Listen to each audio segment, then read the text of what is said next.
Be sure to check out and subscribe on iTunes to Football Game Plan Podcast, where you can find the Scout Team Podcast, which features plenty prospect interviews coming from the 2018 NFL Draft, and always make sure to leave a 5-star rating.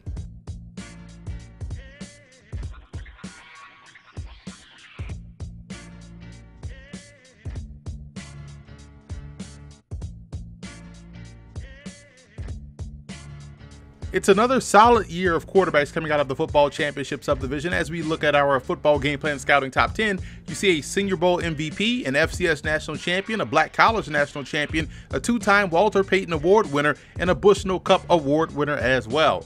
Kyle Lauletta out of Richmond leads his group after putting together an impressive career for the Spiders, capped off by showing up and showing out in the Senior Bowl. Lauletta's athleticism and accuracy at all levels is what makes him a highly coveted prospect. Devontae Kincaid lit up the Southwestern Athletic Conference for 2 straight seasons, capturing a Black College national championship in the process. He's also a big-time player in the biggest of games, nearly leading Grambling to an upset victory over Arizona back in 2016. He still has a ton of upside left in his game. Chad Kanoff is a 2017 Bushnell Cup Award winner, which is given to the top offensive player in the Ivy League coming out of Princeton. This was his first season as a full-time starter after operating in a platoon system for the Tigers, so if this season is of any indication, he still has a lot of growth left in his game.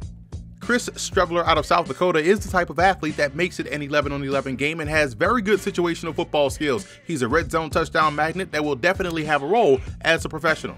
Brian Shore led the James Madison Dukes to a national championship in 2016 and back to the title game this past season. That type of leadership, in my opinion, is something that can't be ignored. We also saw more of the athleticism on display this year from the 6'2", 211-pound signal caller as well. Jeremiah Briscoe is a 2-time Walter Payton Award winner, which is the FCS equivalent to the Heisman Trophy, coming out of Sam Houston State. He also participated in the East-West Shrine game this past January, and he has a ton of experience in the passing game, so there's not much that he hasn't seen from a coverage perspective.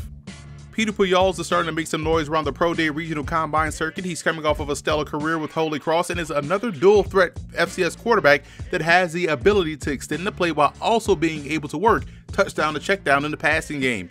I'm an Austin Howard fan. I think he's the best pure passer in the FCS. Howard has a complete understanding of the passing game and has had his Southern Jaguars in contention for the SWAC title each and every season he was under center. And I feel like Kevin Anderson out of Fordham is the forgotten man in this FCS QB class. Anderson has had an interesting career up in the Bronx, to say the least, but we've seen him compete and win some of the big games that the Rams have faced in their career.